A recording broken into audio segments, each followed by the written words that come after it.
it would be making a huge mistake to ignore all of the other stuff that is a clear source of value, whether that's foreign exchange trading, whether that is commodities, whether that is equities or indices, whatever. There are many forms of value that exist that are not on chain that will, if we're going to succeed, will migrate in some way on chain.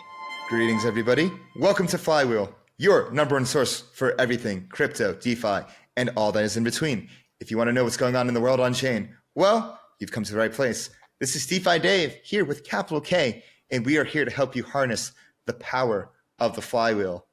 And this time around, we go into the wonderful world of RWAs / tokenized assets, perp dexes, and we put them together to create Ostium, which is a RWA perp dex coming to you soon, TM. We have on Kaledora, who is the founder, and we really get into it. We really get into the nitty-gritty details on how it works, what the exchange is, how the oracles work, how the funding rate works, how settlement works, how market making. We go into like every little detail of Ostium, and we go into some more. She has quite the interesting background, right, Kit?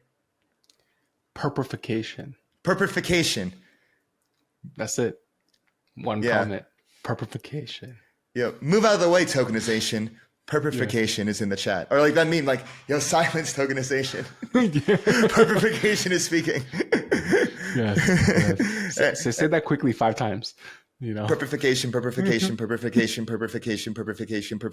And let's get into perpification. And before we do, make sure you go ahead, give us a like, hit that bell button, subscribe to our YouTube, leave us a comment, let us know what you think. Follow us on all of our socials on Twitter, TikTok, and Telegram at Flywheel DeFi. You can follow me on Twitter at DeFiDave22. You can follow me at 0xcapital_K. And let's get the flywheel spinning.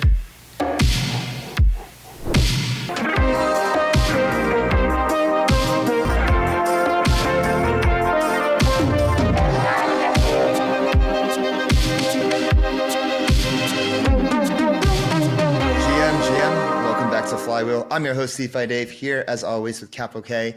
And this time around, we get into the perpification of RWAs. We have on Kaledora of Ostium, the founder of Ostium, which is a RWA perp dex that is on Arbitrum, launching soon, TM. Kaledora, thank you so much for coming on. Thank you guys for having me. Super excited to chat. Yeah, before we get into it, you probably have one of the more interesting stories, if not like the most interesting story I've seen in recent memory in crypto, going from professional ballerina all their lives to starting a RWA perp dex. I'm just curious, what's your background? How'd you get started building? And in terms of being a ballerina, what's one thing people wouldn't expect when it comes to being a ballerina? What is something that people don't think about when it comes to it? That's a great question. I like how you framed it. Okay, so I guess I'll give the brief overview of how I got here, and then I'll give you an answer to your question about being a ballerina. Ballet was my first love. I started dancing when I was 3. I spent my whole sort of young life thinking that was all I was ever going to do. I was lucky enough to be able to, I guess, achieve that dream or get close to that dream, your like childhood dream in the true sense of the word. After I graduated high school, I danced professionally for 5 years. I danced first with Boston Ballet for a year and then the Royal Danish Ballet in Denmark for 4 years. So moved, abroad to Copenhagen, spent some pretty formative years there, learned Danish, integrated, I guess, locally. Wow. You learned Danish. Is Danish hard?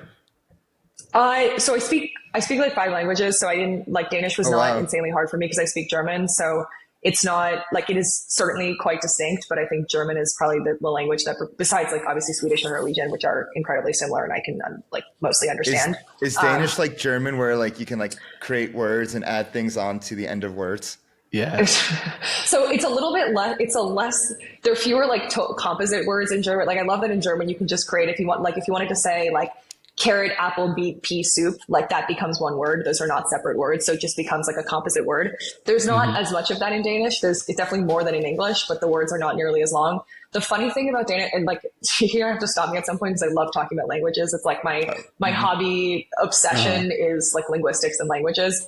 I love finding the patterns. I almost find it's kind of deciphering the algorithm of especially once you know one language, figuring out deciphering the algorithm of reality. Exactly. Of language and the evolution of communication. Like I took a couple linguistics classes in college, and they were like some of my favorite classes. Although really everything I know about language is sort of, I taught myself, or is like mostly autodidactic, or just because of exposure at a young age. But what I was going to say about Danish is the weird thing about the Danish language is you don't pronounce like most of the letters. So, and a lot of the letters that it's written in normal like Latin script, but a lot of the letters have a very different sound. So like HED at the end of a word is hill. Like the D is that they call it a soft D. It's an L. One of my favorite examples, if anyone listening has ever been to Copenhagen and you've taken the subway, you've probably, if you've taken the M1 or the M2 subway in Copenhagen, you probably will have passed by the stop Amager if you're coming from the airport, which is Amager. Any guesses on how that's spelled? It's Amager. So the GER is silent. And there are a lot of examples like that. Like, D, soft D, L example, like a good example is the word for apartment is Lejlighed, which is spelled like Lejlighed, which is not at all how you think you would spell that. So anyways, Danish is a great language. Linguistics to the resume too. You need to. I'm like a total language nerd. Always in search of my next language. I haven't like accomplished a non-Proto-Indo-European descent language at all yet. So there'll be probably some, maybe like an Arabic or something in my future. We'll see. Wow. But not now. Don't have much time for learning a new language. Five languages. So obviously English, German, Yes. Danish. What are the other two? French. So I grew up going to the French school as a kid. I went to the Lycée Français. So everything is in French from like maternelle, from when you're a child to when you graduate high school. So all of my math and physics and chemistry and everything was in French. So I remember like when I took the SAT, it was very confusing because we learned math in a different order. You wouldn't think like math would be that. Anyone who's done school like in a different linguistic system can probably empathize with this. It's very confusing when you have to take like American standardized tests, because I was never in the American system until I went to college, which I didn't start until I was 23. So, and then my Spanish is, well, anyone can test me. My Spanish is not the best right now. It's been a while since it's okay, but it comes back very quickly. So, anyways, so that's that story. Moved to Denmark, did dance there professionally for 4 years. I'd always had a sort of strong intellectual curiosity. I like skipped a grade. I graduated high school when I was like 16. So I sort of like always thought school was interesting, or thought, and that's a very vague way of describing like general intellectual pursuits. But I was sort of all in on ballet and all in on focused on that. And I sort of didn't even want to apply to college because I saw it as like a weak move to need a backup plan. I was like so myopically focused on ballet. But at the smart encouraging of my parents, who were like, please, for the love of God, like just try to apply to a college, like just one, like apply to one and see what happens. I wound up applying to like 3 schools. When I was my senior year of high school, I got into Harvard, and I had a moment of like, okay, I never thought I would get into Harvard. Like maybe I should consider this. I went for this was like before my ballet career started, when I was still in high school. I went for the admitted students weekend, and I remember meeting so many brilliant people, like a world champion in like fencing, some professional ballroom dancer, some, math Olympiad kid. Like I remember being so impressed by the kids that I met at like that admitted students weekend. It completely changed my perspective about like what school or what like a gathering of excellence could be. I had mostly just been, the examples of excellence that I was familiar with in high school were mostly just ballet related. And so after that weekend, I decided to at least defer from Harvard because I was too young to audition for ballet companies because I was 16. So I deferred from Harvard for a year, trained for 1 more year, auditioned for ballet companies, got my job at Boston Ballet. And that's when I tried doing Harvard and Boston Ballet at the same time. That didn't last very long. It lasted about 7 weeks before dropping out. And then that's when I spent like the next 5 years of my ballet career. So there's a little bit of like Harvard in there very briefly before I dropped out. But then I just focused on ballet since that had always sort of been the plan. And at some point over the course of those 5 years, I realized that my brain was starting to rot, and I, thought it might be atrophying, and I should probably start like reading more and maybe think about going back to school. And I hit this inflection point, like sort of in 2018, 2019. And I made the choice at the end of that ballet season, which the seasons go from like August to June. I made the choice at the end of that ballet season to retire. At the ripe age of 23, it was sort of definitely considered like an unusual choice because I things were going quite well. I was sort of hitting my stride in my career. But my calculus was, if I ever want to do anything else and try to be really good at it, I need to start now, because anyone who's tried to do anything that's at a high level knows it takes, there's the 10,000 hours quip. I think it's a lot more than that. It's like, probably double or triple that, and like years of effort and focus and precision, et cetera.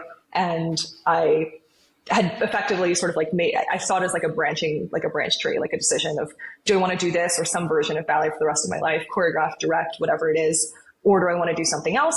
I came to the conclusion I wanted to at least take the leap, and I had no idea what it was going to be, but I wanted to see if I could be something else beyond what I had conceived of like my sole identity as a child. And so I retired kind of with to go back to Harvard, but with no plan about like what direction I would go in beyond like a vague interest in the markets and like a vague interest in biology because of like, the body and being an athlete, et cetera. So I went back to school in 2019. I like retired on a Thursday, started school on a Monday. So I like didn't give myself a single second to process like quitting or retiring from the thing that I'd been doing since the age of 3 that had been my whole identity. Much longer podcast to talk about my whole identity crisis and like how I came out of that. But I'll be the next one. The next one. The first 6 months were pretty tough. I didn't really give myself space to process intentionally because I wasn't really sure what I would like find if I gave myself space to process, like not knowing what my identity was anymore. And I just went full speed ahead with school, started with summer school and then started the school year. And my first week of freshman fall, I was sort of in econ class. I was taking all the intro classes again. I lived in a freshman dorm again in a bunk bed, with 2 17-year-olds in the yard taking the intro classes. I did I had to redo the like new freshman student like orientation. So I had to have there was a 19-year-old showing everybody how to pour like fake alcohol into a solo cup that I had to listen to. It was just like very jarring when you had like, it really was like when you've had 5 years of being an adult and like you moved abroad by yourself and you've been living by yourself and sort of being an adult for, years, it's jarring to like go back and have a dining hall and be in a dorm and all that stuff. So that was definitely a readjustment.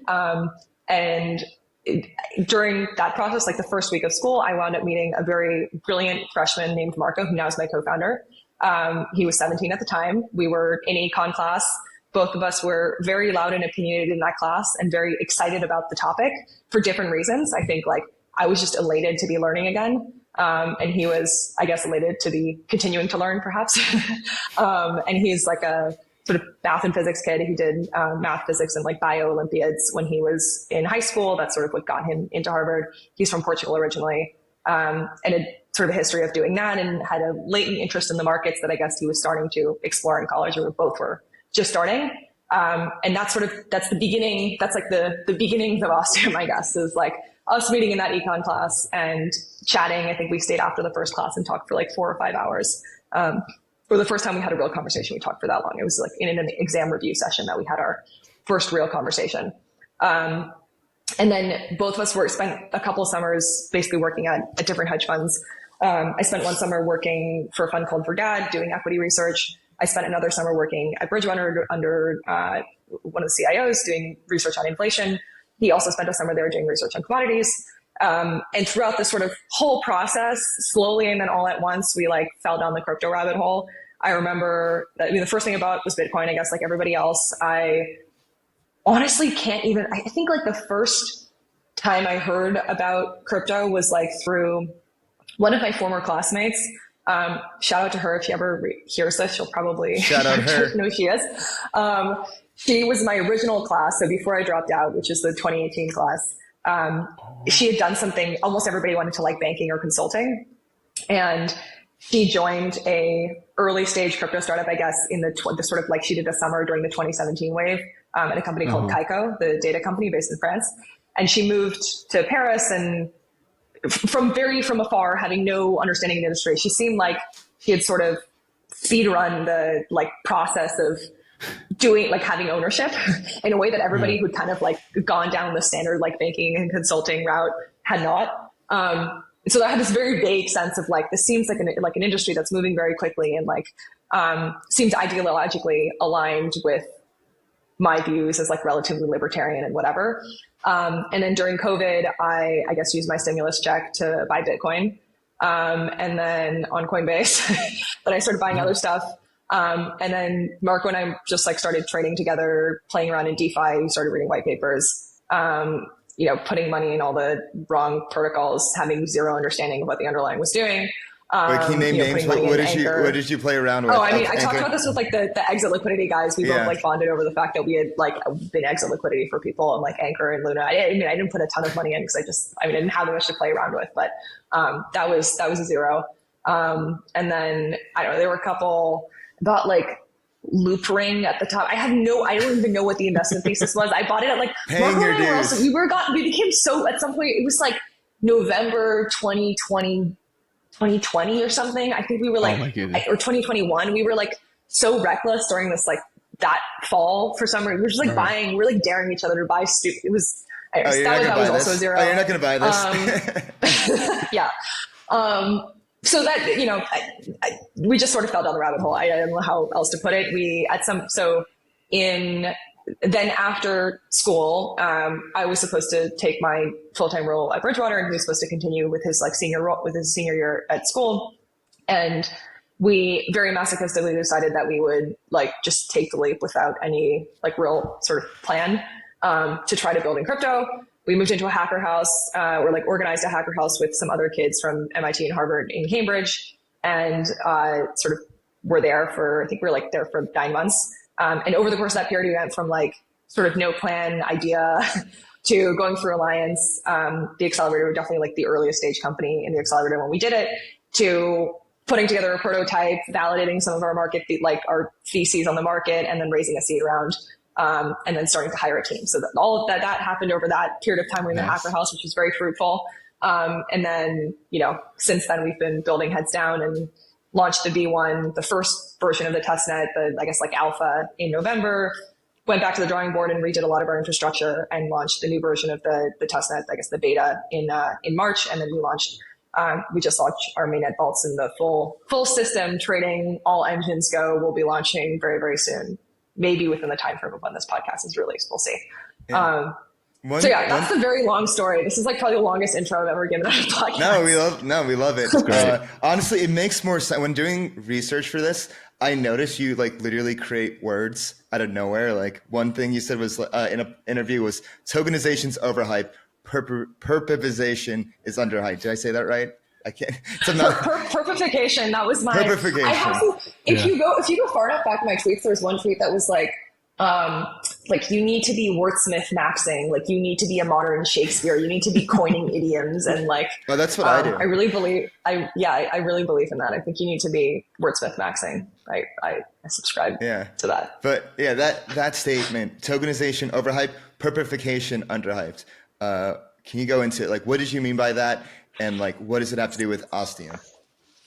Yes. Okay. So the consensus view on real world assets, well, I mean, even going further back, right? Like, I think if this whole thing is going to work, like blockchains will become the financial settlement layer for financial transactions and financial activity, and also other sorts of activity that become financialized. So for that to happen, there's an entire world of like hundreds of trillions of value that do not exist in any way on blockchains and are settled on other rails today that will need to migrate. I think we're obviously creating new value on, sorry, 1 second. Let me just, okay. Wait, let me just restart that because I need to tell Marco not to call me in the middle of a podcast. Give me 1 sec. Marco, on podcast. Okay. All right. Maybe you guys will cut that, maybe you won't. So going back to the drawing board, I'll start from the beginning on that point. So in general, taking a step back, if all of this is going to work, if blockchains are going to work and become the financial settlement layer for all transactions or for all sorts of activity that becomes financialized in some way, there will need to be migration of the hundreds of trillions of dollars in value, in transaction volume that occur not on blockchains today onto blockchains today.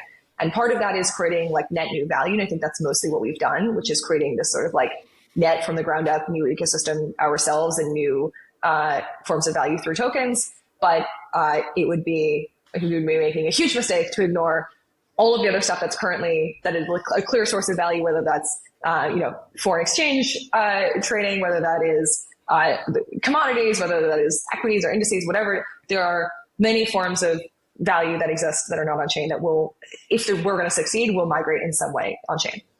And the predominant consensus view on how that will happen in the path is tokenization, which I would broadly characterize as sort of taking the Circle or the Tether model that has worked for stablecoins, and then now has been extended in some form to like treasuries. And I am for sure oversimplifying, but largely I would characterize as having some off-chain holding company that holds some asset, having some minting and redemption process, and then the generation of some token, like an ERC20 token in the case of EVM chains, that represents that underlying asset that can be freely traded, or transacted, and then redeemed in some form through some either the same or some other off-chain entity for the underlying asset.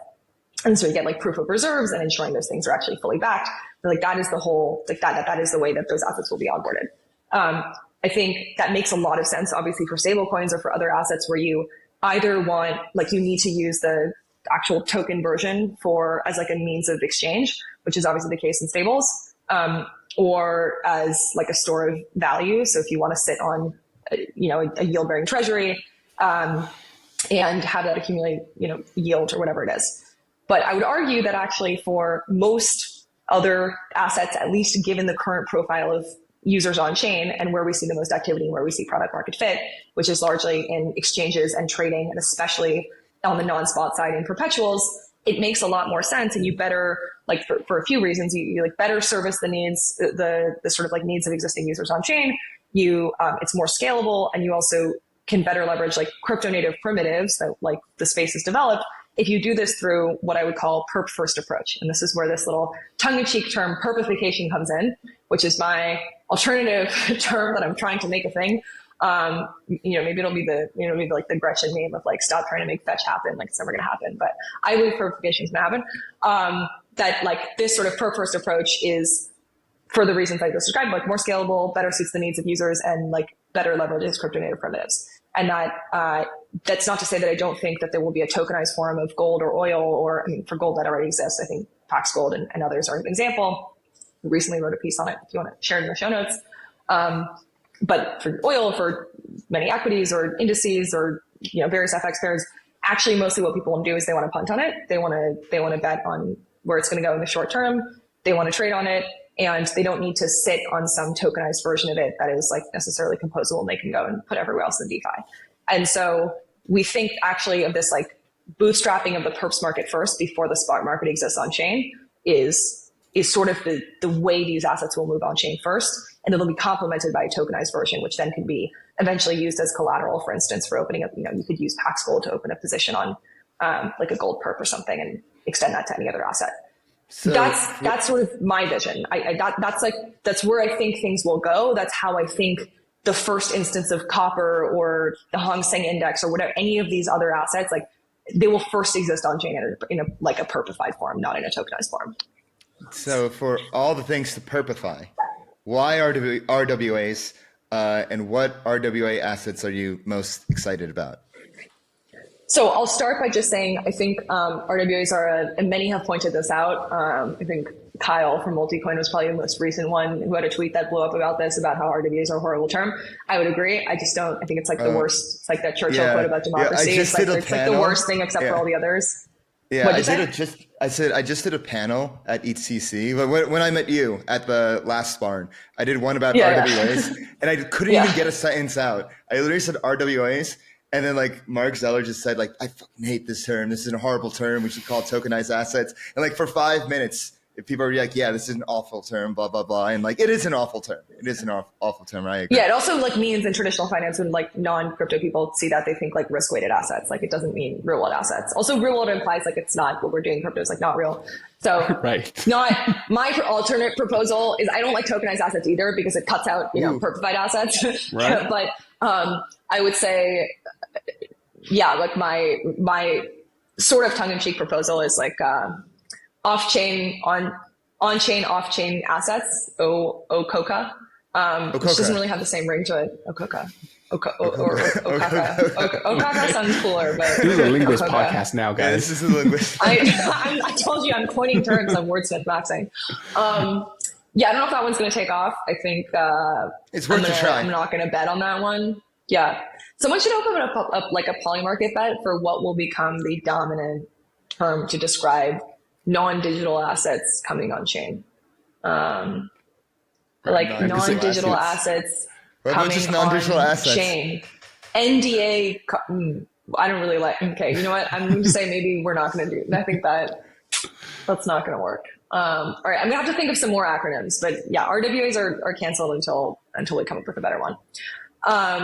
So why coming back to the question, what real world assets? This is like rapidly becoming a linguistics podcast. So we're focusing on FX, commodities, so energy, metals, and soft commodities, as well as indices from day one. So that'll be the first set of assets that we have online. On testnet today, we have 19 assets. 2 of those are crypto assets powered by Chainlink's data streams. That's Bitcoin and ETH. And then the other 17 assets are all powered by sort of in-house Oracle with like node operation run by Stork Network. And those pairs, I'll just read them out to you. There's some entertaining ones that might bring a smile to your face. So beyond the 3 G10FX, we have like Euro, Pound, and Yen. We have 5 metals. We have gold, silver, palladium, platinum, and copper. Copper is, I think, like a huge unlock for us. We're very excited about copper because it's, usually used as like a signal betting on GDP expectations. On the energy side, we have WTI oil, Brent oil, and natural gas. And then we have 2 indices. We have international indices. We have Nikkei and Hang Seng. And then we have a series of more mutable commodities, lean hogs, live cattle, soybeans, and cocoa. So those will be released in phases on mainnet. I want to just caveat, I think like we've had a lot of data to observe the performance of all of those feeds and see which ones we think are like safe from day one to bring on mainnet. We also don't want to split liquidity among too many pairs. But the dream that we've had since day one has been, the like meme dream has been, if you can bring lean hogs, if you could trade pork on the blockchain, that'll be a massive unlock. And that is currently possible, at least on our testnet. So there's the assets we started with. To answer the question of like why, I mean, the FX is straightforward, right? Like there's a huge FX trading market. You've seen examples of FX being listed on some Perps exchanges within the space already. And I think that's definitely where we've seen like the most activity and volume. Not to mention the fact that like the sort of like retail or consumer FX trading market out of crypto is huge. On the commodity side, the metals are they trade very similarly to FX. So those are fairly straightforward to onboard. And obviously, we see a lot of demand for gold, especially. On the energy side, we just picked both forms of oil and nat gas as well. And then the soft commodities, the mutability. So the North Star is every liquid asset on Earth will be traded as a perp, and that'll happen through Ostium. But all your liquid assets belong to us. Correct. Yes. And all of these liquid assets are obviously going to need their own oracles, right? And right now you guys run all of them kind of internally. I guess the next question to kind of ask is like, since Oracle is literally what makes Ostium tick, like, can you walk through how they work? Kind of where do you pull the data? How do you account for like, market hours being on or off, rollovers, et cetera, et cetera? Yeah, that's a great question. And I love talking about oracles. So I'll start maybe more simply like high level about oracles and sort of how they work and what they are, and the different models for anybody who maybe is less well versed in that specifically. So there's 2 primary oracle models. There's push and pull. There's also some hybrid, but I'll stick to the simple version. The push model is sort of the standard oracle model where it's some regular cadence, whether that's defined by timestamp every hour, every 10 minutes, every 30 minutes, or some change, like price deviates 50 basis points or price deviates 1 basis point, whatever it is, the data is by default pushed on chain. That model worked really well for a time, but as we got more high performance applications in DeFi, that became unsustainable due to the speed of updates that was required in order to do things like especially leverage trading or some lending applications. And so we've seen largely over the last 2 years a transition to the other primary oracle model, which is the pull model, where data by default does not live on the destination chain. It either lives sort of off chain among some network of nodes or on some source chain, which I guess at the limit sort of maybe become the same thing depending on how like centralized the source chain is. And then are relayed to the destination chain, be it Arbitrum or Optimism or wherever you're deployed, and are brought there when there's either like when there's a request, basically. So a request from that chain for the price, and that price is then pulled and included in some transaction or just posted on chain. The pull model is obviously the one that we need given our architecture and the structure of the application. And so digging deeper into sort of the pull model, we consider, at least the way we conceptualize it when we built out our architecture, is that it's relatively modular.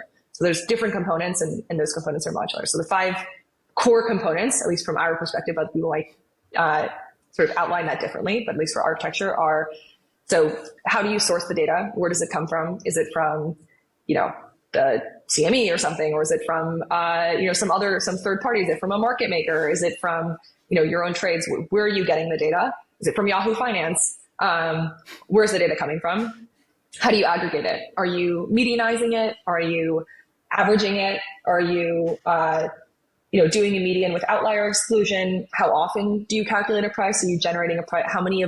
What's the minimum number of data? Is it 3 data providers out of 5 or 5 out of 7? How many of them need to report a price within a second or within 500 milliseconds for you to say, okay, I'm generating a price? So that sort of algorithm around price generation.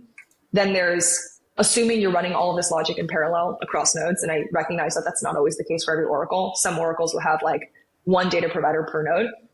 In our model, we have all data providers per each node. So assuming you're running this logic in parallel, how do you decide which node is right? Like what is the correct price? If all of the nodes are generating a price, what's the correct one? Which one do you pick?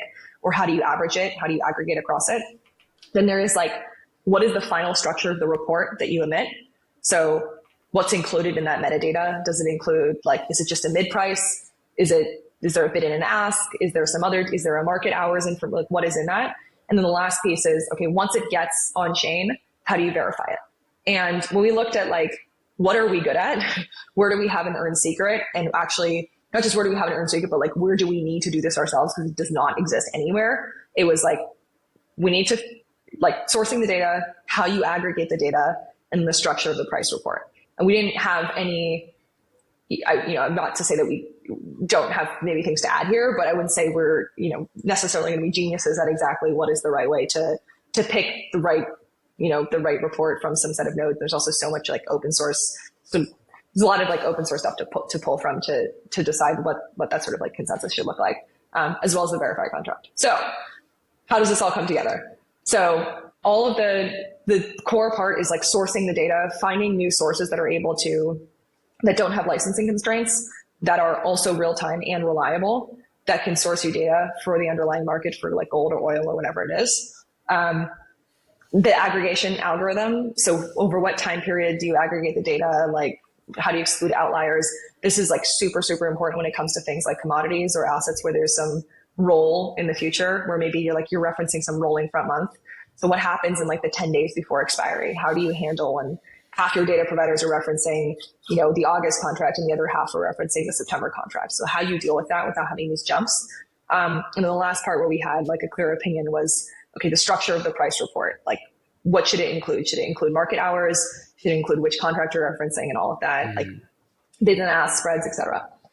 So the rest of it, we then basically have Stork Network, which we work very closely with, operate the sort of nodes and handle the aggregation. So they have much more experience. They're a high performance Oracle with experience. They serve a lot of the sort of professionals or a lot of the customers with high performance applications on many different chains. And they basically operate nodes in sort of an aggregator to ensure that it's tamper free. That it also introduces decentralization because they have many different partners that operate nodes. And so we don't want to run that in-house. We think it's a centralization risk. We think it's not the right thing to do. So we have a partner that operates and sort of manages, does the node management and operation through their network. But the sort of logic of how that aggregation should work and the sourcing of the prices is something that we sort of came up with and architected. So I've been talking for a while. Hopefully that answers your question on the Oracle side. Let me summarize Really quick. So Yeah. effectively, there are two types of oracles: push and pull, and the one you guys use specifically is Yep. pull. And then there's comes with like Yep. five components that you guys really focus on. First being the source, and then second is kind of how you aggregate everything. And I think I missed the third one, but the fourth The third one one is is how you get to how consensus across nodes. Like how how do to all get the to nodes agree, consensus. assuming they Okay, all do that. gotcha. And then the fourth one is what information do you actually put out, right? Market hours, mid Yes. price, like you got to choose. And then lastly is, as always, verify. Those are the five components that goes into making your guys' oracle. And on top of that, you guys are so good and so true to the ethos of crypto that you don't want to run all of these in-house and become a centralization risk. You work with the Stork network to have like a ton of these nodes to kind of run the actual, pulling of the data, but all the logic and all the formulas, everything is built by you guys. So you guys can truly trust it. Correct. Right. Okay. Correct. Perfect. So All right. that's an excellent summary and way less long-winded than what I said. And I would Clip it say out for also you. that we I'll clip it out for you. okay. There we go. Yeah, I was going to say that like the moving towards like a as decentralized and as like trustless and like trust minimized and bias risk free model as possible is really important to us Right. because otherwise we're just sort of replicating the market structures of the underlying markets, which we Right. don't want to do. And to add to that, so just last point is like these oracles today feed, Ostium's markets, but it could very much feed any other market that wants to come in and put like a UI layer on top, right? So there's that Yes, too. yeah, in theory. So that's not, so it's something we've thought a lot about. And I think we've sort of, I think like the relative benefits to being able to list these feeds exclusively today are like much greater. I would also just add that, and this is sort of a broader, I think, discussion of just like DEX architecture. It's not as simple as just plugging in a feed for this stuff into your own perp stacks because there's a lot that you need to do to account like at the architecture level for the properties of those assets. So just because you have some information about the market hours in your price report doesn't mean that you know how to handle it. How do your smart contracts know what to do with Yep. it? How do they account for those closures? Like, how is that reflected in the trading experience? That's just one example. There are many others. So it's not as simple as just plugging it into a normal Herp stacks, but there's sort of two core like hurdles to getting these assets on chain. It's like actually getting the feeds and then like integrating the information that they provide in a way that accounts for the features of the underlying markets. And the devil's like really in the details. Like you could have something that works like 99% of the time, but then around market news when like the spreads blow out, there's like some huge like that. So Right. yeah, it's all sort of a nascent field or area of like knowledge Right. within DeFi that is very, very, very specific. And we glossed over the third point, but like consensus is a really key piece too, and how you stop the collusion, because literally oracles hinges, like your whole product hinges on these oracles coming in correct, right? They got to come correct. And could you share a bit about like the consensus model and how you get to like the consensus price? That's arguably the most secure part. This is something that Stork is honestly better equipped to talk about because we basically, when we looked at like partners in terms of like, where do we have earned secrets and where do we need to do something? Where do we need to write the code ourselves versus like, where can we rely on an expert that actually knows more about this than us? We definitely relied sort of more on Stork on their, because they have an existing offering for their normal crypto feeds with other customers that they have their own sort of consensus mechanism for. So they're better equipped to talk about it. I can give like a brief overview, like high level. There's basically, there's like an election process across nodes because we needed to shift as opposed to there being a median. You can do a median across nodes if all the nodes are just providing numerical information, but because our nodes also include non-numerical information, which is like whether the market is open or not, how do you medianize, like, if market open or not is like a 0 or 1 and you have like, two nodes that are 0 and two nodes that are 1, getting a 0.5 is like an unintelligible information that's like not intelligible. It doesn't tell you anything useful. So you can't have like a pure median. So there's an election process. And that's probably all about it. To be honest, like I don't want to say the wrong thing. So that they would be the better person to give you more accurate detail on the precise election process. And so oracles aren't just used for pulling information. They're also used for settlement. When I was like looking into Ostium, it's not like there's an order book that settles trade. It's the oracles themselves that settle them. Can you go into how settlement like works with trades on Ostium?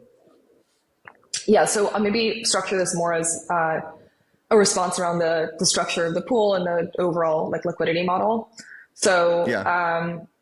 okay, so I'll start with background, which is like, if you want to bring soybeans on chain, the universe of market makers for soybeans, or like market making activities for soybeans on EVM chains, is currently zero. So, and the market makers of soybeans are not active on EVM chains, or the people who know how to market make soybeans effectively are not EVM chains. So in order to be able, like being able to list longer tail assets and be a pioneer in onboarding new assets is so critical, and like core to the, I think, like vision and North Star, that we wanted a model, and we thought the only viable model, given the current state of the market and the current just like infrastructure, is basically a model that allows shared liquidity. So tapping into liquidity across pairs through this like single shared liquidity. This is what we call like our shared liquidity layer. And so you can think of the shared liquidity layer, which has two portions. There's we call like a cushion, like a liquidity cushion or a buffer. And then there's the like market making vaults. They're the only place that an LP can deposit is into the market making vaults. The purpose of this like buffer or cushion is to basically minimize the impact of like volatile trader P&L on LPs. So they don't see like, huge, there's some way to cushion that sort of impact. So this is like the Perp version of an AMM, right? Correct. So there's it's actually not AMM because there's no price. There's some infighting around the nomenclature, actually. Like even internally, I've been like, some linguistics. It's called an Oracle Perp-based AMM. The market's like, it's not an AMM. Like it's not properly an AMM. So unresolved. Actually, here we get to another linguistic question. Unresolved terminology discussion, but generally the way this model has been like referred to, I think, in the literature, to whatever degree it exists, is like an Oracle-based like perpetuals, Oracle pool-based perpetuals AMM or something. It's some ridiculous acronym that no one ever uses. It's like OBAPMM or something. It's like not it. Almost Obama. So exactly. Ticker's Obama.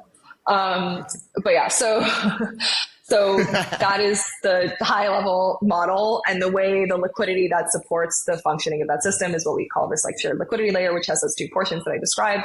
There's this like buffer or sort of like liquidity cushion, which is supposed to, which like accrues value if and when traders lose money, and also it's reduced in value if and when traders make money. So it absorbs some of that volatility in P&L that it doesn't directly impact LPs, and LPs are programmatically rewarded with or programmatically the fees are routed directly to LPs as a sort of risk-adjusted means of or a way for them to benefit from basically being potentially the counterparty or basically market making for extending taker liquidity to traders. So 100% of liquidation fees, and then the majority of trading, or more than 50% of trading fees, are routed directly to LPs, like programmatically through the system. So you can think of LPs as basically LPs in what is a market making vault. So the reason I say market making is not because someone's actually running a market making strategy, but you can effectively think of, if you're depositing into a pool and you're extending like taker liquidity to anyone who wants to come in at that Oracle price, you're basically acting as a market maker. So you're extending your liquidity to any takers on the other side across any of the assets. It's all denominated in USDC. The reason for that is that we don't want like wrong way risk as far as like, there's additional risk that's introduced if the underlying collateral is highly volatile. So everything is settled in USDC and denominated in USDC. And then both on the trader side and on the LP side, and LPs into the market making vaults effectively like extend that liquidity and are rewarded through a share of trading fees, with the caveat that basically there's this additional layer, this like buffer or cushion that absorbs like any losses or gains, and in theory like grows over time to minimize the risk that LPs need to act as like direct settlers of trades. Hopefully that makes sense. No, it totally does. Totally does.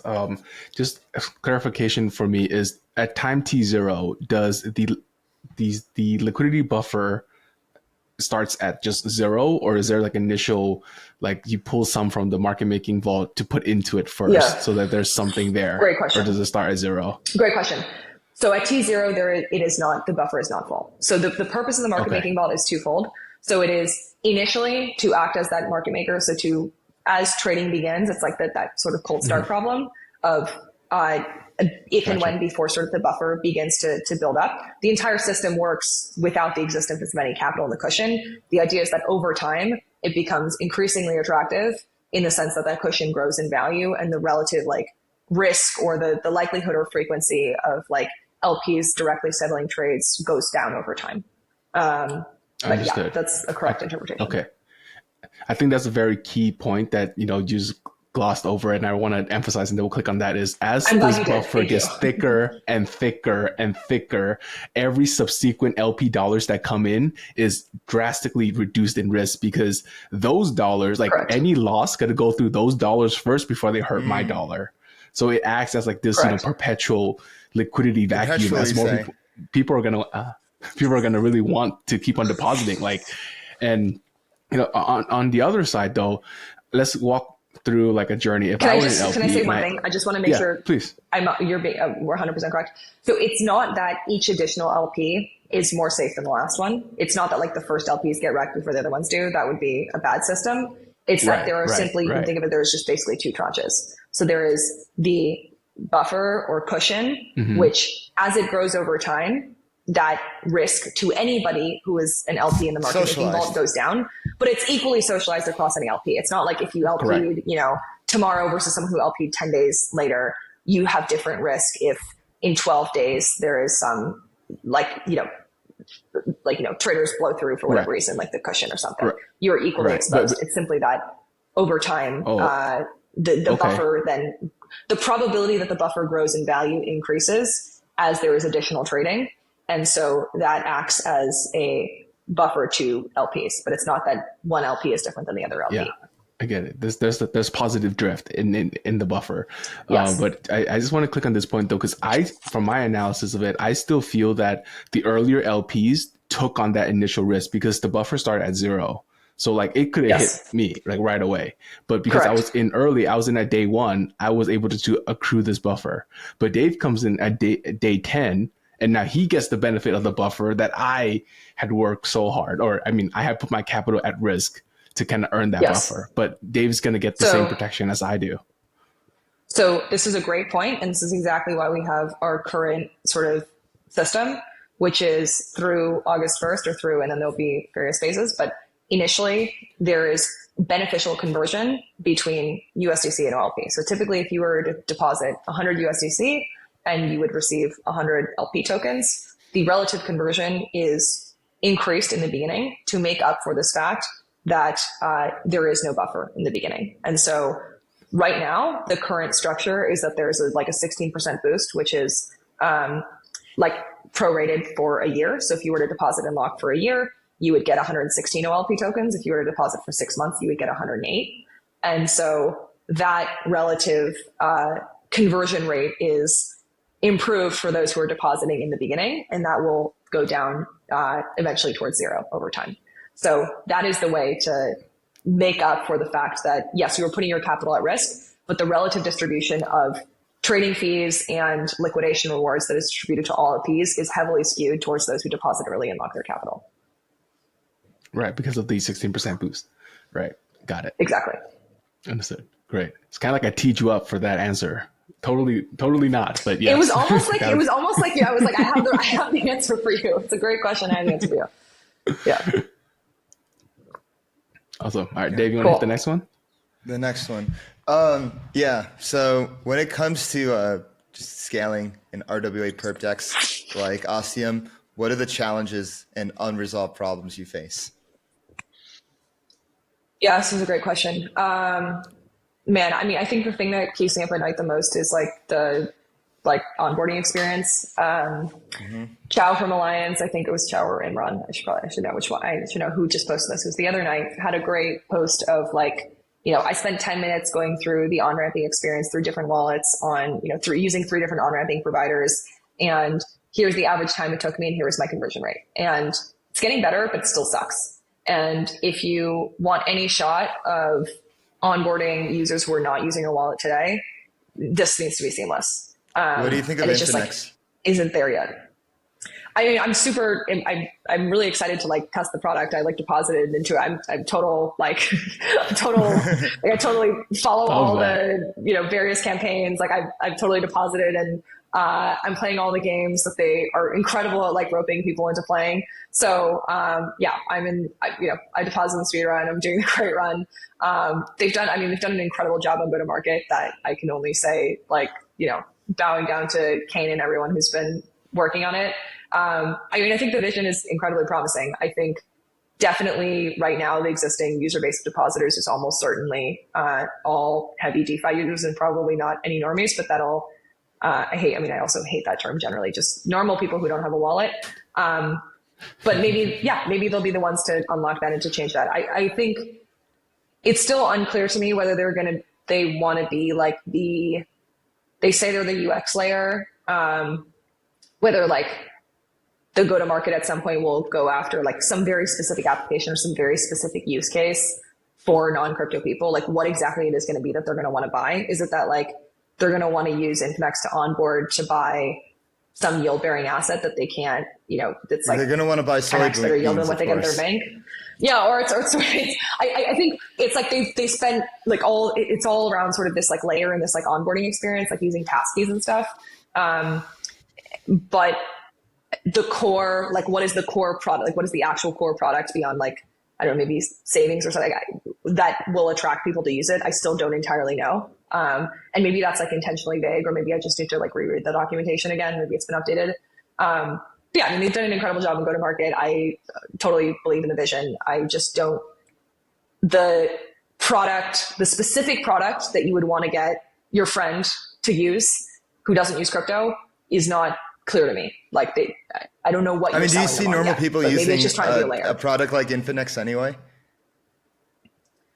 Well, it depends on what it is. My point is like, I don't know what the product is yet. It's like, I see it as like it's like the onboarding process. I get it. I think it was like very smooth. But I don't know what the product is yet that will convert someone. But maybe that's not the point of it. I would say on our side, like they build a bridge with nothing on the other side. Yeah, exactly. They built like a really nice, bridge. But they're all legends, and I'm sure I'll be, I think we'll all find out over the next few weeks and months. What I was going to say is like, our focus has been more on sort of, I guess, the inverse, which is thinking about like, what is the core set of users that is not on chain today, that is not doing stuff on chain today, that we think is most proximate to potentially like behaviorally, culturally, whatever, to on-chain users. And this is sort of like FX or consumer or retail, like FX trading. And when I say FX trading, like those platforms usually have a combination of usually thousands of assets. Like they have not only FX sort of majors and many miners and cross pairs, they also have like, metals and energy, all the sorts of stuff that we have, just at a much larger scale. There's a huge, there's like tens of millions of daily or weekly active users around the world who are on these platforms. Behaviorally, those platforms have actually in many ways like similar user acquisition strategies through like Telegram channels, often KOLs, et cetera. And the user behavior is very analogous to perps traders, or at least to like crypto traders more generally, but just on different assets. We see that as like a non-crypto native user base that is ripe for conversion, and a potential like, and I've never seen a DeFi protocol make any explicit overtures to that user base or deliberately go after the distribution channels and the sort of like types of assets that user is interested in, rather than trying to convert them to like trade more crypto. Just like put the assets that they like and put them on chain and sell them on the fact that, well, this is actually now, you can actually self-custody this. Like you get the benefits of crypto without, you can trade those assets if you want, but you can trade all the assets that you typically like trading, but you can do that in a self-custodial way from your own wallet. There's the trade-off obviously between, if you do it in a self-custodial way, then you have to deal with keys. But I think with the Coinbase Smart Wallet and other wallet innovations, et cetera, we're getting to a point where you can hopefully get the most of both worlds. We're not entirely there, but we're getting there. That's sort of how we've approached it. Like where does the space need to go? Like these assets will move on chain. We actually think that this like perps first approach makes more sense and is going to better suit the existing user base on chain. And also we think there's this like huge user base that's not on chain today that is spread out across these many like trading platforms that is ripe for conversion. And so really focusing on like the product. And then I think those users will tell us what is like, I think a lot of it is like pretty evident. Like people don't want to necessarily they want some smart wallet integration, or there needs to be some easy bridge integration, or, you know, those, but that onboarding experience needs to be seamless. But the specific way in which the onboarding experience should be adapted, I think, is a function of like the product itself, rather than like a general purpose onboarding experience, which is, I think, just to tie it back to what you had discussed earlier, is I think where like how maybe Infinex has like thought about Got it. the problem. Yeah. So just I would say like a reverse approach. And so with Ostium, well, with any perp markets, there's like 3 different elements that go. There's the traders, the spot price, and the funding rate. Ostium has a velocity-based funding rate system. How exactly does a velocity-based funding rate system work? And you can give a high-level overview of that. Sure. So a velocity-based system just means that it takes into account the like prior imbalance. So I'll just give you an example for like why this matters. So imagine your funding rate is based on, and just to be clear, like in this pull-based model, the funding rate is based on the input value is like the skew between long and short, not the drift of the price of the perp away from spot, which is different from how funding rate would be calculated on like an order book model. So if that is the case, right, like imagine now someone wants to come in and collect funding. They want to farm the funding rate. So they want to collect, the funding on oil, and they want to hedge themselves in the underlying market to stay, delta neutral or approximate some level of neutrality. And now they come in and they close out the imbalance, and now their funding rate goes to 0. That would be bad.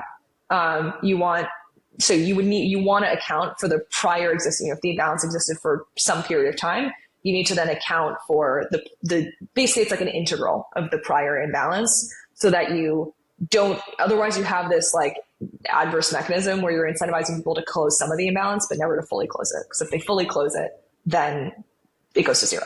So it just is a way of accounting for, it's just a way of accounting for the prior imbalance. You basically do like an integral of the time and the amount of that imbalance. And so right now, you said deposits are in native USDC on Arbitrum. Are there plans in the future to have interest-bearing assets such as SDI, SFRAX for traders to deposit in the future? Yeah. So, I mean, we're still early days, but definitely this is something that we're still early, want. Guys. I mean, not we want, but like the community will decide. And like, the community will decide. This should be what people want to deposit is, people will tell us, or will tell the protocol. Mm-hmm. So, that's definitely something we thought about. I think everything is going in this direction. This is actually one of I think people underestimate. I'll just say, I'm in a lot of panels. People talk a lot about like yield bearing stable coins in the context of tokenization. It's the only thing that people talk about. And I'm like, always trying to shift the conversation to like more on the trading side, because like right now everyone just thinks like RWAs and tokenization is like literally just tokenizing treasuries, which is like so much more than that, but I digress. So people definitely talk about it a lot, but I think I don't think people realize like how novel it is to be able to use an interest-bearing asset as your collateral for doing stuff. Like if you go and you take your dollars and you go and use them as collateral on something, like they're not naturally earning yield in a way that is like offsetting the cost of the interest that you have to pay. That is genuinely a novel unlock. And I think this is like the direction that the space is going, and is definitely a direction that I think is it makes a ton of sense for anybody that's building a protocol like ours, or just in DeFi more generally. But today at Genesis, USDC, native USDC is the only form of accepted collateral, but that will certainly change. It's all good. So you got to start with the vanilla flavor, and then you add the cookies and creams and the rocky roads like later down the road, right? You can't go chunky monkey day one. That's just a little crazy, So you got to start a little nice. Ease people into That's exactly how I was going to say it. Yeah. That was Kate, you're really one with words. I couldn't have said it better myself. Yeah, thank you. I'm learning. This is a linguist class, so this whole time you've been paying attention. You're the linguist podcast, honestly. Yeah. But oh my God. But back to business for a second. I've never really traded Forex and such, but from what my general research, I would love for you to kind of, bust this myth. I heard that people when trade Forex, they do it on extreme leverage, because frankly, things just don't move a lot in Forex, right? So does that mean that when a trader gets in a position on Ostium, there needs to be like an LP that can absorb that size? Or do you guys have like a cap on like the max trade size, or and any insights on that? That's an excellent question. So I do want to say, yes, that is true for FX. And you'd be shocked, honestly. Like, this is what I was saying about some of the behavioral and just like cultural overlaps, I guess, between these like FX platforms and a lot of like crypto platforms. You wouldn't believe, like, even for a crypto person, like, you would not believe actually how much leverage a lot of these platforms allow. Like, it's often so like the default, that is like what is default set to, and you have to adjust the parameters and adjust the settings to reduce it. So there's some pretty crazy stuff in FX. In terms of your question, so excellent intuition, and the answer is yes. There have to be open interest caps. You can't just have unlimited open interest on every asset. And so, and the way those, I mean, the way open interest is calculated is obviously the collateral times the leverage is the total notional position size. So yes, it does account for leverage. I will say the leverage levels would not be 2000x, but they are not yet substantive, but I don't think a on-chain native, more disintermediated platform. I think the reason a lot of those platforms, those like off-chain platforms can offer leverage that's so high is because if things go to shit, they could just close people's positions. And that's like usually in the end is like why people churn, because something like that happens to them. They bore the brunt of some poor risk management decision that the exchange made. And so it's very, very, very important to us that the whole reason that we're building this is to have a system where we can't meddle. There is no ability to meddle in individual trades and to, arbitrarily block people out and close their positions and prevent them from withdrawing. Which is, in some cases, depending on the exchange, can be rampant in that underlying market, especially on the sort of consumer side. So we don't want that. I don't think anybody should want that. Okay. You want to build with the DeFi principles in mind. Yeah, no, just so I'm clear, you're saying that on the Web 2 platforms, if there is, one bad trade that just took down the market, the platform would shut down my position, which is still all good, so that they can balance out the books. And okay, so not exactly. So okay, it's a really good nitty gritty that you're getting into. So not precisely. What I'm saying is many of the platforms, in order to attract users, they will allow things like 2000x leverage or like guaranteed stop losses that at the limit in like 99% of cases are fine. And people, like, it doesn't pose an existential risk to the platform, but in some cases will result in like massive losses. So let me actually give like a little bit more context, because you guys might find this interesting. I started writing this like at RWA at ECC at like 3 a.m. and like wrote it in the taxi. This is when I met you. Yes, like literally. I was like, I'm really tired because I was. You didn't even introduce yourself. You were like, hey, I wrote this at like 3 a.m. at RWA. Yeah, I'm a little crazy. So anyways, I'll show this again. You guys can share that we're all a little crazy. That's why we're here.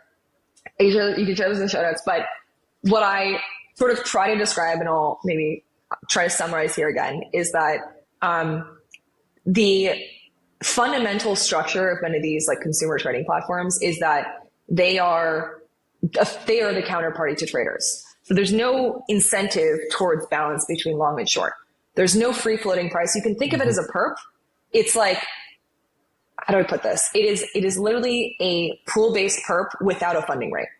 So there's usually some overnight fee that you have to pay after if you hold your position longer than 5 days. It depends on the platform. Some of them will have like, accounts where there's no overnight fee for less than 5 days of holding. But if you hold it any more than 5 days, you're paying some percentage in your position. But critically, it is not a function of the imbalance. It's usually a function of the interest rate. It's not a function of the skew between long and short.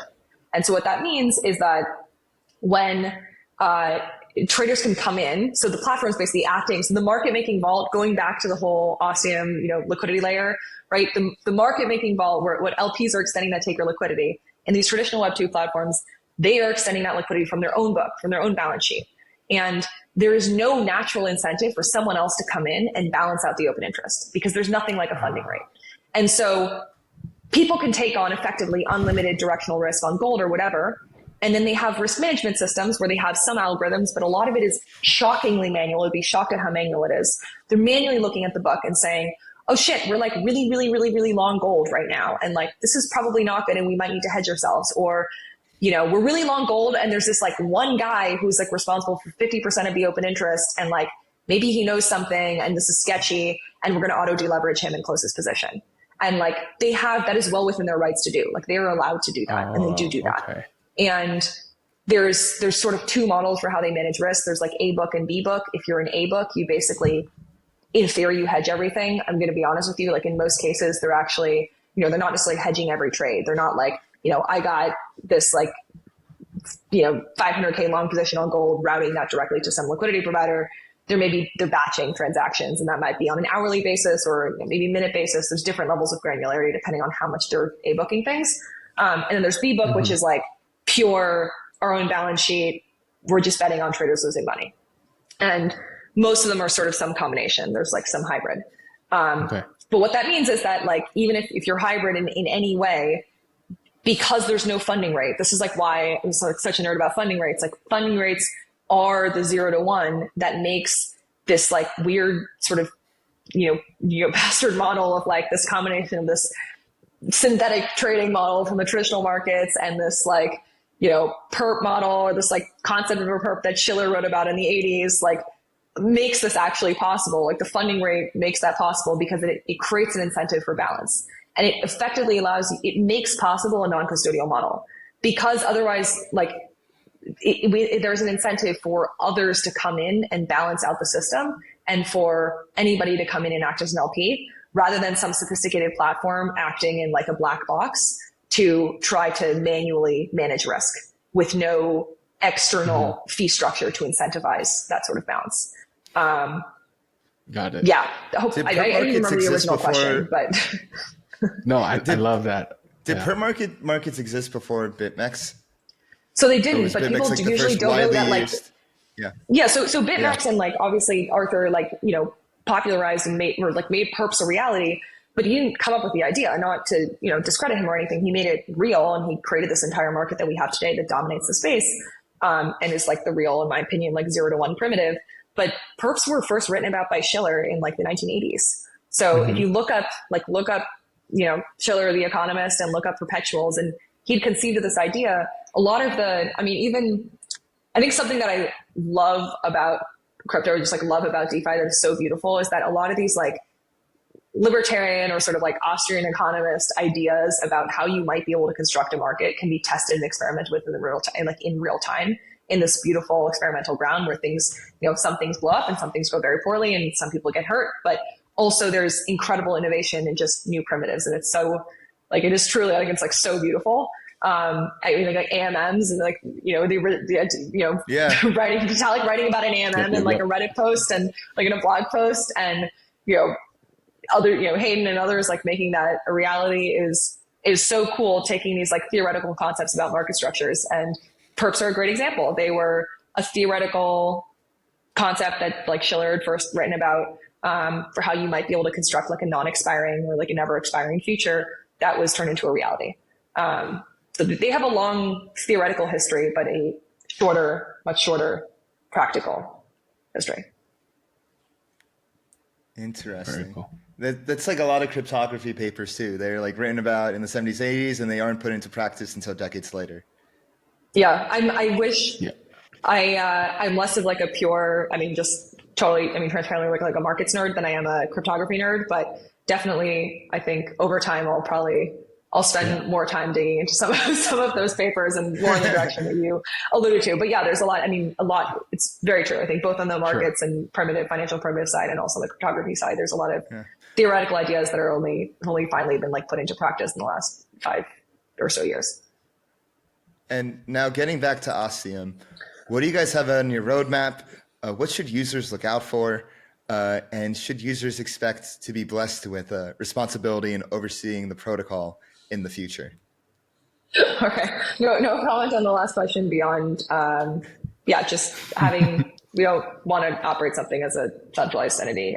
That's not the vision for what this is. And as all the stuff that I described about the market failures in the traditional markets are like, we really, really want to change. And I think the only way to have that happen is through like a trustless or a trust minimized, like on-chain system. So I'll just say that. In terms of on what's on the docket and what's on the roadmap, lots of exciting stuff. I mean, the full trading, full system launch, all engines fire is happening in very, very short order in the next several weeks. So depending on when this podcast actually comes out, might already be live or not. Pumped. And then in the lead up to that, and also afterwards, we'll be announcing or just expanding on, I think, some more of our partnerships. Our most important strategic partners are obviously Arbitrum, but also Chainlink on some of the data feed side on the crypto side, and then Stork on the other Oracle side, Gelato for a lot of the management of the liquidation engine, which I didn't even talk about, but this is another part where I think we've thought very seriously about sort of decentralization and disintermediation. How does Gelato manage the liquidation engine? So as opposed to what is like sort of standards that like a DEX manages all like liquidations and like conditional orders entirely in-house in the beginning, and then eventually open sources that bot to the community, and like maybe no one really runs it. Maybe some people run it at some point. We didn't want to do that. And so Gelato, their network, they have what they call functions, what is very similar to what like Chainlink calls automations, allows custom off-chain code to run. And you can basically have them either run the primary instance or a backup instance of the set of the keeper network that manages take profits, stop losses, liquidations, and all of those core orders and triggers, keeps track of them, triggers, and like executes them. So they're a very important partner for maintaining that engine and doing that in a disintermediated and decentralized way from day one. So anyways, Gelato before the rocks. Awesome. Anyways, what I was going to say is all of those partners are really, really critical. And I'm sorry, I didn't even mention Chaos Labs. They're incredible. And they sort of do all the risk management. Again, another source of disintermediation from day one. They worked with us very closely on the mech design. We work with them very closely. We, like basically co-worked in their office for like 4 months last year. So they're very close to us. We work very closely with them, and all of the news, I guess, on those partnerships will be we'll be sharing more about exactly how those will evolve going into mainnet over the next couple of weeks. So, yeah. Awesome. We love to hear I do have one last question. Yeah, I got one more. I'm just very curious. Sorry, just this last one. I'm like, how are you thinking of kind of going to market and finding your first set of like, 1,000 DAUs, right? Like, oh my God, I think like this is what keeps me up at night. Like, I think I've concluded if you don't know who your first 100 true fans are, they don't exist. I think that is like literally the hardest. I think of like go to market. There's two. I'm learning this all on the fly. So, I'm no expert. We're all figuring this out. But like, there's the external, like max reach, like talk to as many people, evangelize content, blah, blah, blah, get distribution. And then there's like the one-on-one, like white glove, really talking to people, figuring out what they care about, like having that influence your product roadmap. And I think at least in the next coming weeks, I'm trying to shift a little bit more of my energy towards the latter. Or like really double down on the latter, because that white glove onboarding thing, I've learned more from setting up a call, like a 15-minute call with a testnet user and being like, okay, go back on the testnet, open up a fresh wallet, try to like, get free tokens so you can start trading easily on testnet, try the onboarding flow, what is not working, what's bugging, and like seeing exactly what they care, where does their eye gravitate, like where does their mouse move. That has been so incredibly useful for us in the product iteration process. And so we'll be doing a lot more of that. I would say to anybody listening to this, if you want to try the platform, if you want to be an early user, if you want to be involved in some way, if you want to be part of the community, you're excited about what we're building, please, please, please reach out to me, send me a DM, message us on Twitter, either me individually, which is just at Kaledora, I'm at Kaledora everywhere, or at Ostium Labs. I will do get some like spam DMs, but I'll do my very best to answer everybody. And if I haven't answered, just feel free to ping me again. Don't just bump me as many times as you need to. And we really want to work with you, and we want you to be a part of the early users that influence the direction of the product. So, yeah. And we have one last lightning round question that we ask all our guests. Okay. So who would you recommend as a guest? Who do you want to see on Flywheel? Oof, my God, you didn't warn me about this question. It's a surprise. It's called a lightning. It is a surprise. I mean, lightning doesn't warn this you. was all pretty unscripted. This was all pretty surprise. That's what we do best. It is. Oh my God. Have Omer on from Chaos if you haven't had him on yet. You should definitely have Omer on. He's the founder of Chaos Labs. Yeah, he's incredible. I'm All sure he'll right. have a lot to say. Noted. I mean, yeah. You Noted. should definitely have him on. Cool. The All one, right, I Kaledora. have a Yeah. lightning round question for you guys on the linguistics Oh theme. shit. Okay. Oh Oh shit! fuck. Reverse Okay. lightning. Okay. Reverse lightning. Reverse lightning. What do you think is the linguistic origin of the word pedigree? Oh, that's a good one. Um, is it French? Yes. What does it mean? Oh, Um, it's like pedigree, So like I'm thinking of like degrees, so like measuring something. I feel like there's like some link between degrees and pedigree, and like petty. So That's a like really good I'm guess. like That's a really, really good guess, but it's wrong. Think more about the first part, like petty, petty. like And then think pediatrician. about, So like something with children, like children or something. you're so so close. okay. I'm like I torturing you right think now. differently. I think it's since it's pedicure. I think a pedicure is under your feet, so Fingers. everything comes underneath you, like your pedigree things Good. that come after you because it's under my feet. You know, Good. Okay. All that's right. Excellent my type. direction. You guys were both like, the degree idea was a good one, but unfortunately not correct. So pedigree comes from pied de grue, which is foot of a goose. And it is basically like when you draw out a family tree and the Habsburg line or something, it looks like a goose's foot. So, That goes. yeah, that's Wow. Okay. Good the there. history of that word. Yeah. I should bring a new Got it. linguistic tidbit Still to got it. any podcast. We'll save the rest for the Yes, linguistics yes. podcast. Okay. Kaledora, thank you so much for coming on. Hope to see you soon. Thanks, guys. This was fun. Talk soon. Talk soon. All right, everybody. Welcome to the post-game show. I'm your host, DeFi Dave, here with capital K, Kit, as always. And we are just wrapping up a phenomenal episode with Kaledora from Ostium, the ballerina, the linguistic, the Renaissance woman. I have to say, it was so fitting for her background to be that Renaissance painting in whatever room that she was in, because that basically real. perfectly described like her aura and her background and her intellect. You can tell her like mind is always going.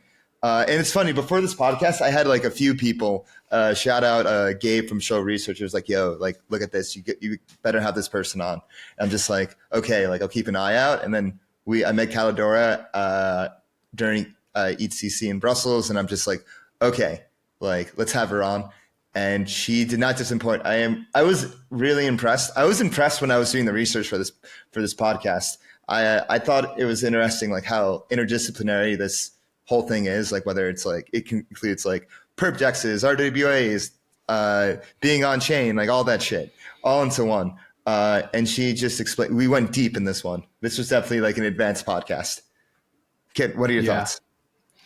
Okay, I'm gonna do some bad and then the good. The bad for me in this is that The bad. who is this product for right now? Because I understand that she sees the future vision of like all these assets being traded on chain. I'm with her 100%. But we live today and tomorrow, and who are these users that are gonna come in and trade, live cattle or lean hogs on the blockchain today, right now, right? And I don't think they're going to be adding on other crypto assets because that kind of go against their whole thesis. So how are they going to get that initial bucket of users to come in? That's just like my one bad element. The good is the tech and the architecture, very elegant designed, very robust. And to do all this basically before mainnet is even live, right? And they're just so focused already on making sure the product is this good is, I think, really impressive. Yeah, no, I agree. I'm not sure if the users are on chain yet. I feel like they're future users on chain, and that's their bet. That's their bet, and no pun intended. And we'll see if they come on chain. Right. Because I really think this is a novel product, whether like if you compare it to other perp dexes or even centralized perp venues. This is quite novel what they have created, the engine that they've created. And so I think that's what really gives it a chance. So, we'll see if they come online, if they come on chain. Is there like a point of the interview that stood out to you? Oh man, multiple points, multiple points. I think a lot of like her background really just caught me off guard. And I love that she was so open and she went so deep about her background. And, she kind of did this whole trip, like, tour de force. And then she kind of arrived at this specific thing that she wanted to solve.